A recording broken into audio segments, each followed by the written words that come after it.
Hello everyone, this is Visual Nova Gamer here, and I am back with Katawa Shoujo.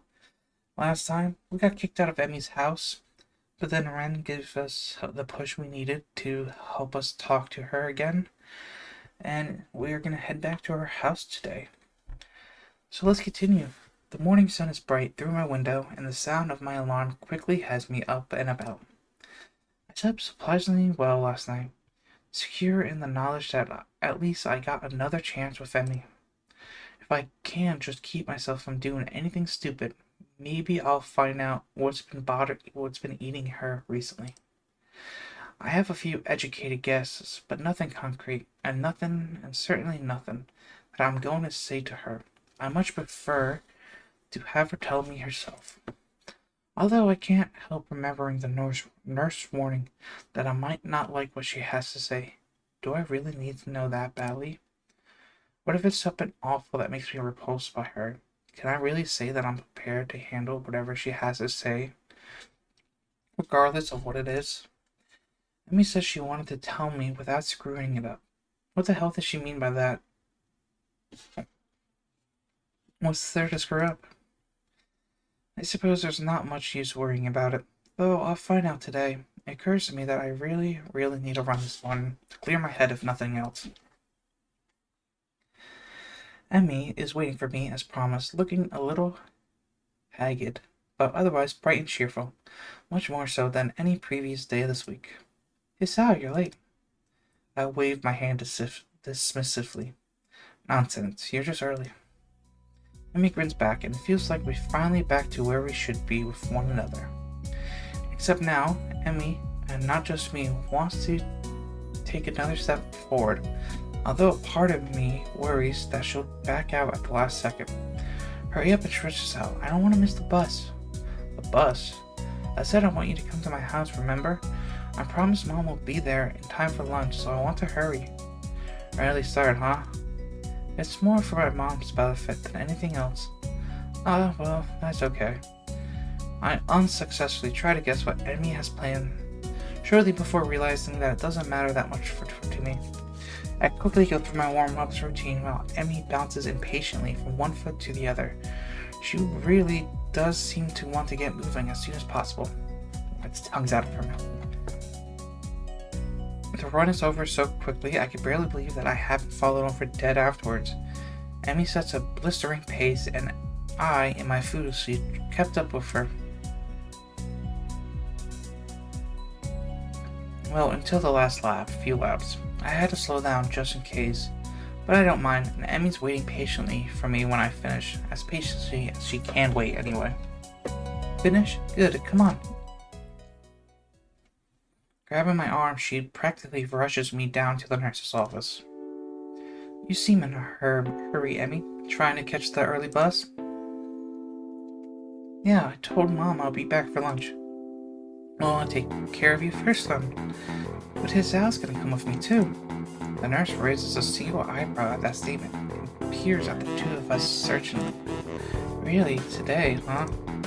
Emmy's response is a nod, followed by a surprisingly shy grin. Well then, we'll make this quick.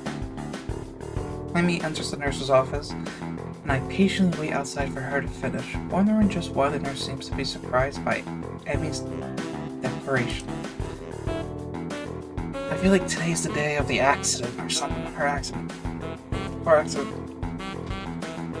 I feel like I'm missing out on some sort of joke, or the significance of today, beyond the fact that it is clearly significant in some sort of way, of course. True to his word, the nurse had Emmy out of his office surprisingly quickly. I take her place after promising to meet up at the front gate. The nurse takes her post and listens for a bit. The heart beats faster than usual. Been pushing yourself again, have you? Well, Emmy seemed in a rush to get through the run, so... I'm not surprised. Today is rather important to her, you know. I suspected that could be the case, but I have no idea why that's the case. She hasn't told you? Interesting. So you're not going to tell me either then? Nope, I'm not. I suspect that Emmy has her own plan for explaining today to you, and I don't want to mess with that. You'll find out soon enough, so why's the rush? Now, as for your heart, I'll take it easy for the rest of the day. No spontaneous races or anything like that. Got it? Got it. She won't have her running legs on anyway, right? No, but if you think that something like that is going to stop her, good point. I don't think it'll be much of an issue today of all days, but still. If he's trying to reassure me, he's doing a terrible job. I'm quickly becoming more and more worried about what today could be. Like suddenly finding out Emmy's in a cult or something. At the same time, if today is such a big deal and Emmy wants me to be there for it, then maybe she does want to grow closer to me.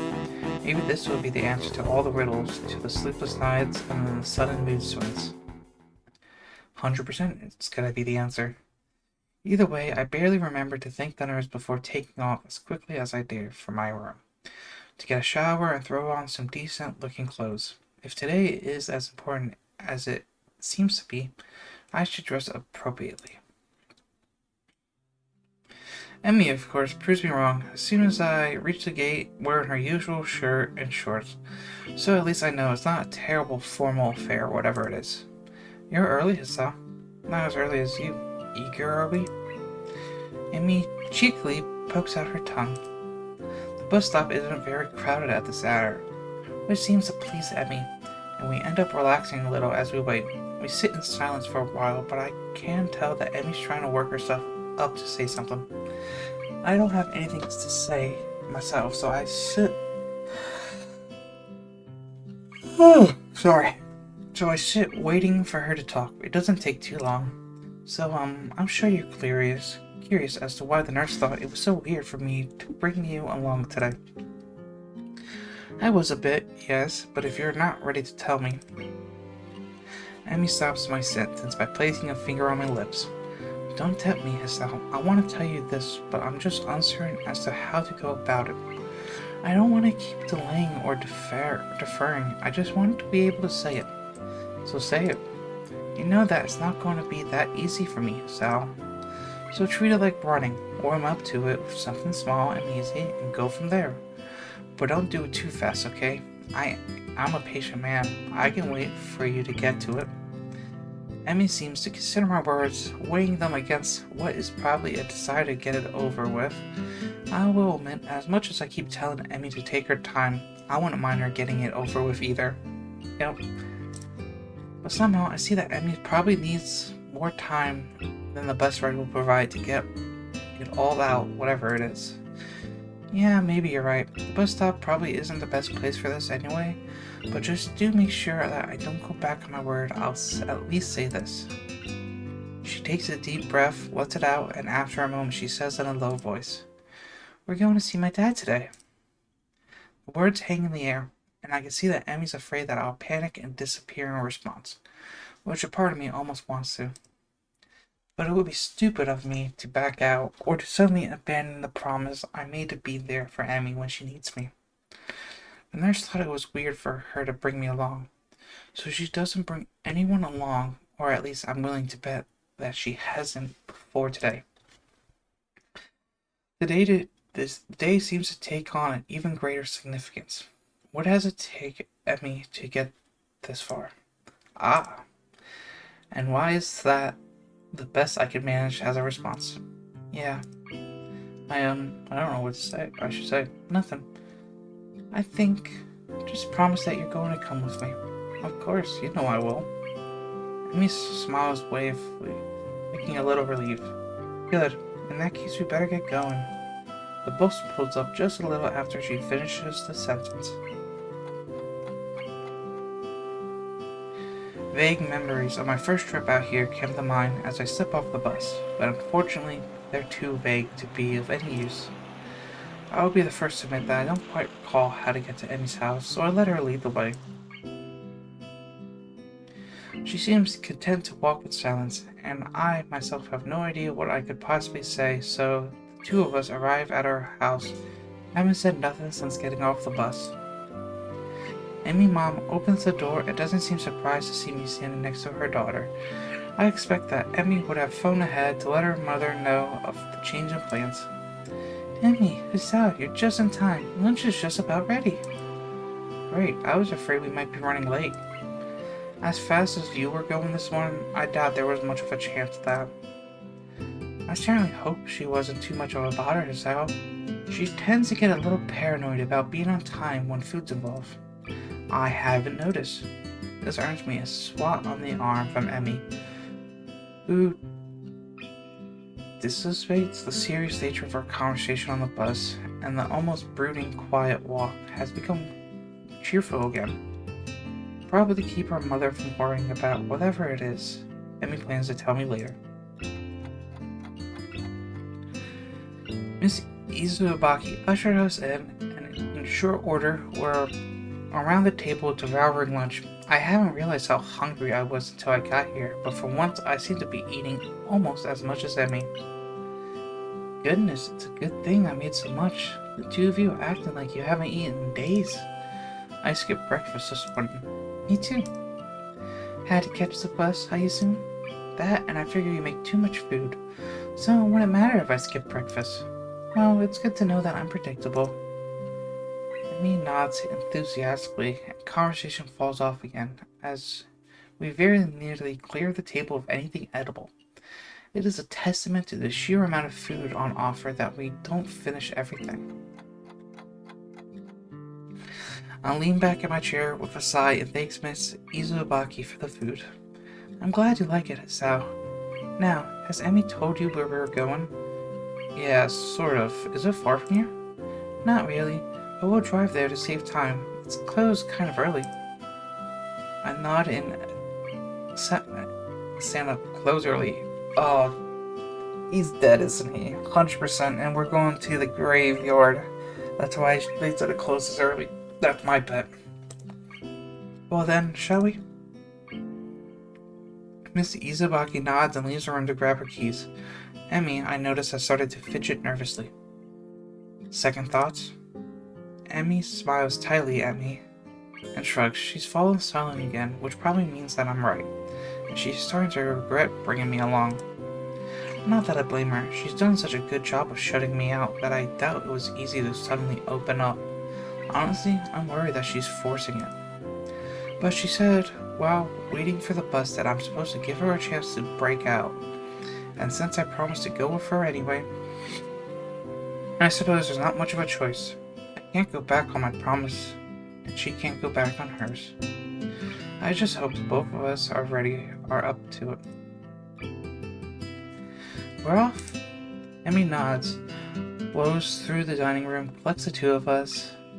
Emmy moms blows through the dining room, collects the two of us, and heads to the door at a brisk pace. Now I know where her daughter gets it from. Yep. The car pulls up at a cemetery gate, and I feel Emmy tense up beside me.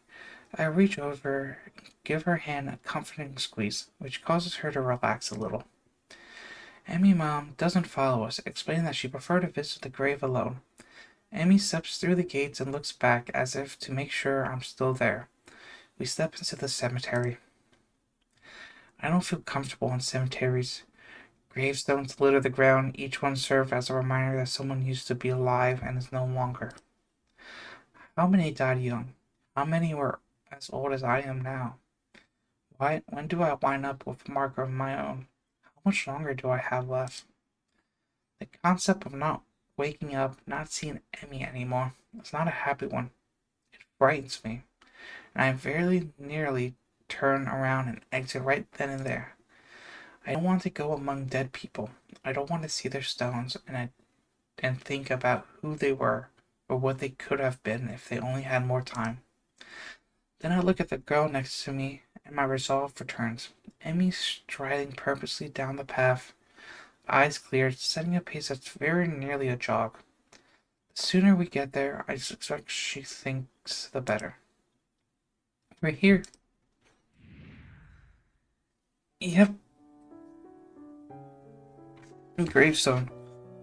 Woefully unremarkable in everything except for the name entracked upon it. The grass has grown up around the base. Emmy's eyes are riveted to the stone. After a few moments, she turns around, looking surprisingly calm yet solemn. Pink's not my favorite color, you know. What? I'm warming up to it. Ah, people tend to think pink's my favorite color. I think it's because I like strawberries, and even though those are red, they just assume that pink's the right color for strawberries. And that it's my favorite color. But it's not. I'm too polite to tell anyone otherwise, of course. And it's not the kind of thing worth getting worried about. But I bet even though you thought pink was my favorite color. Blue, that's my favorite color. My mom and dad are the only two who knew that. And now you do too.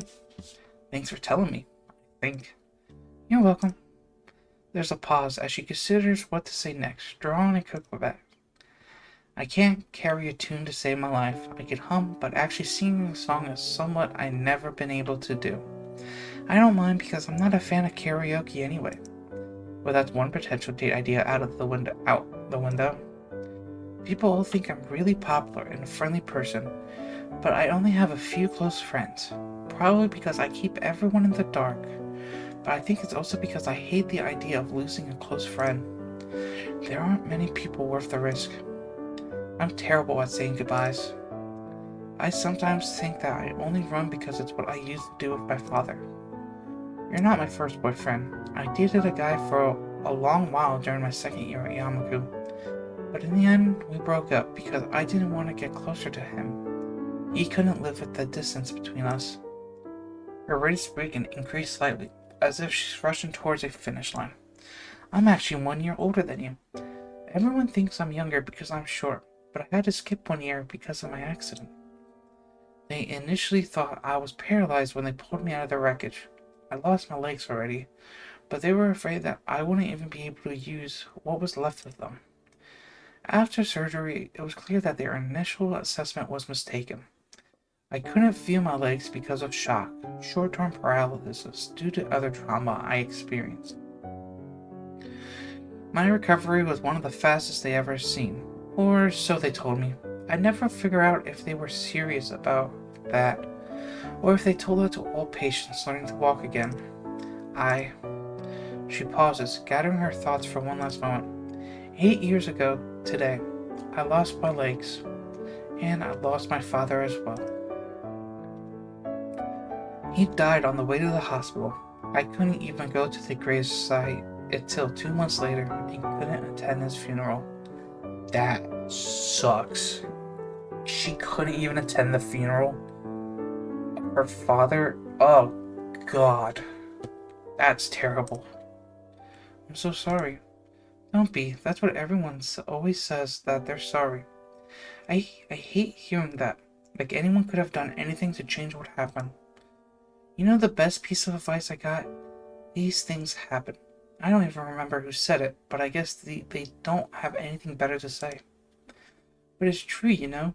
These things happen, and there's nothing you can do about it.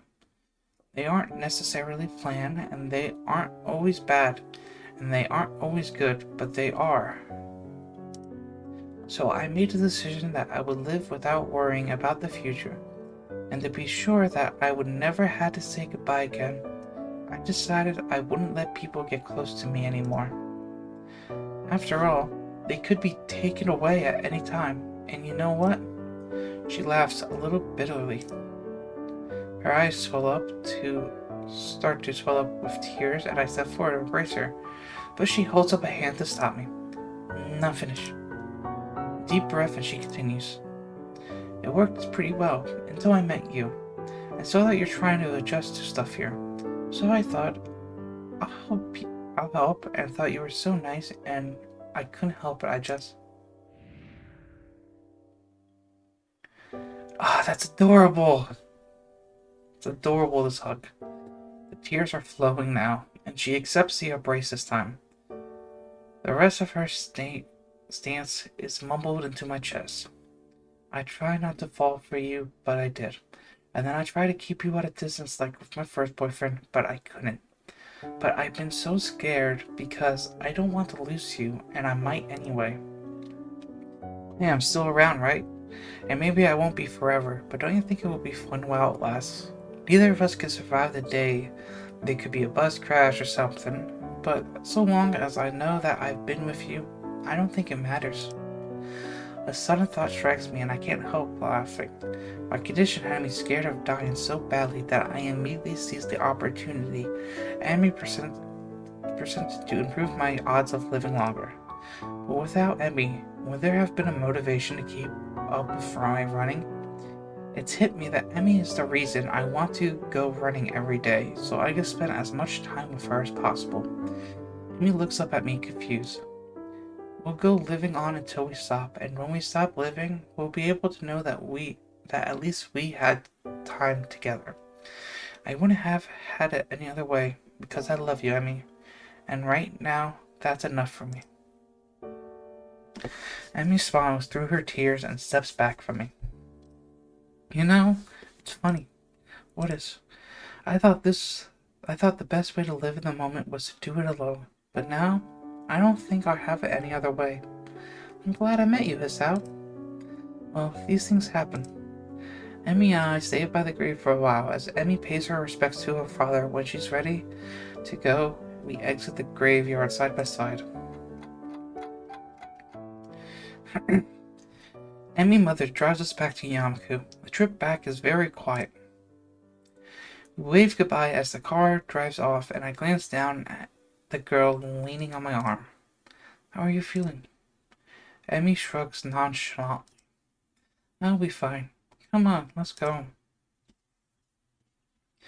We pause outside the girl's dorm. I turn to face Emmy, ready to say goodbye. Why don't you come up for a while? Okay. The walk up to her room is in silence. I'm not sure why. I suppose I'll be turned away at the door. I guess I just assumed she'd want to be alone. Her mother, the nurse, hell, everyone who knew the significance of today seemed to think it was best to leave Emmy alone. But she took me into the graveyard with her. She told me the whole story of what happened on the day she lost her legs. She wanted me around. The significance of this does not escape me.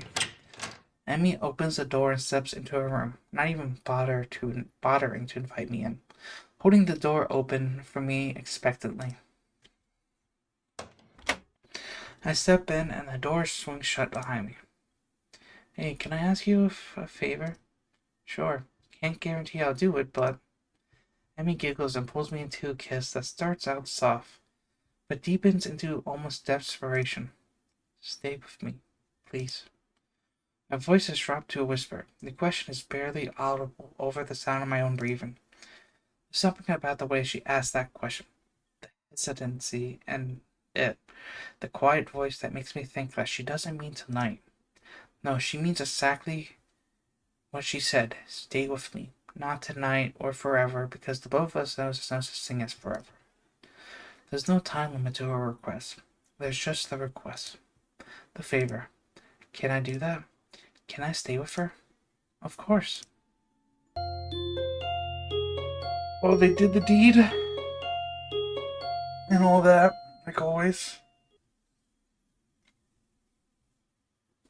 So let's continue. The morning light seems to have reached further into Emmy's room than it does into mine. This results in me waking up earlier than I would have if I had gone back to my room last night, as had previously been our routine. I did not realize until this morning, but this is the first time we actually spend the night together. A small movement from my partner, still slumbering from the causes me to look to the side. Her hair spread across her face, Emmy continues to sleep peacefully, curled up next to me. Slightly weird seeing her without her trademark twin tails, but it's also a look I can get used to. The small size of the bed here necessitates her curling up, but I'm sure she would have done so anyway. The covers are nearly over her head, and I smile as a errant strain of hair causes her nose to twitch slightly. Unable to help myself, I draw her closer, a little closer, a move which she seems to think is a good idea. Her steady breathing rises a trail of goosebumps on my chest, but I don't mind. I am no longer tired, but I do not feel the need to move from my current position. Emmy's warm body in response against mine is far too comfortable to move. I gaze up at the ceiling and consider how it is that we got to this point. We've been close for a while, but not this close. It seems like only yesterday that she ran into me in the hallway, and after apologizing, decided to take an interest in my well-being. But that grew into something else, which I, at least, was not expecting. One thing for certain, having found Emmy, I will try as hard as I can not to lose her. My morning muse is interrupted by further movements from Emmy. Her eyes flutter open, and she seems briefly confused by my presence in her bed, as well as her current state of dress, which is non-existent. I think I could show this, I'm not sure. Then she smiles happily and sits up, her face looking down at me. Good morning, Estelle. Hi, sleep well? Yeah, I did. Exhausting day yesterday, you know. I think back over yesterday's trip to the graveyard. Yeah, glad to hear you slept well. How'd you sleep? Well, enough, although you kept hogging the covers. This earns me a shove and a stick-out tongue. I chuckle and Emmy giggles a little, and we fell quiet for a while. I soak up the feeling of how right it all seems. Waking up with Emmy by me, crammed into a bed made for one person. It's something I could get used to. Hey, Hisao? Thanks for sticking around. No problem. Save me the rock back anyway, right? This draws another giggle, but then Emmy's expression turns serious again. No, really, I keep trying to push you away because I thought that was the right thing to do, and you stuck around through it. Oh, I haven't made any of this easy for you, but you stuck it out anyway. So really, I mean it. Thank you. She punctuates this by giving me a kiss, pulling back and looking at me with an expression of affection. I reach up and ruffle her hair, smiling all the while. I'm stupidly lucky, I think, to have come through everything after my heart attack, and to somehow find this girl is nothing short of a miracle. You're very welcome, Emmy. I couldn't bear the thought of giving you up. I'll even continue to stick around if you want. I'll like that. That settles it then. I don't know how long my heart will keep working, and I don't even really know what I'll do after this year's over, apart from going to university. As long as Emmy's around, I think I'll be okay. I managed to help her, and she's managed to help me. If we keep doing that, we'll be okay, I think. So, is that? What do you want to do today? Oh, is that how it ends? That was great. Absolutely great. I enjoyed that a lot. Her route was great. She's adorable.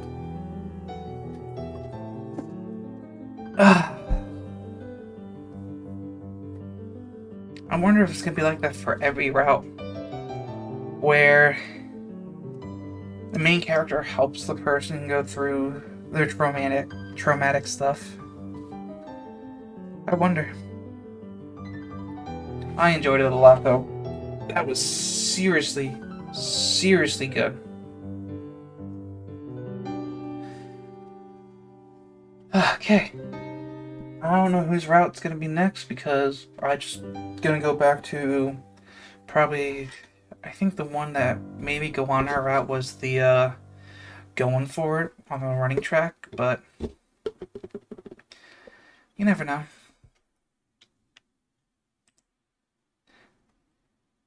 Who united all of us and whose journey ended here. And who will be in our feelings fed hearts forever. That was excellent. That has been Emmy's route. Hope you all enjoyed. I hope you like, comment, subscribe. Tell me how your day's going. And I'm going to end it here. So, peace. This has been Visual Novel Gamer. Have a great day, everyone.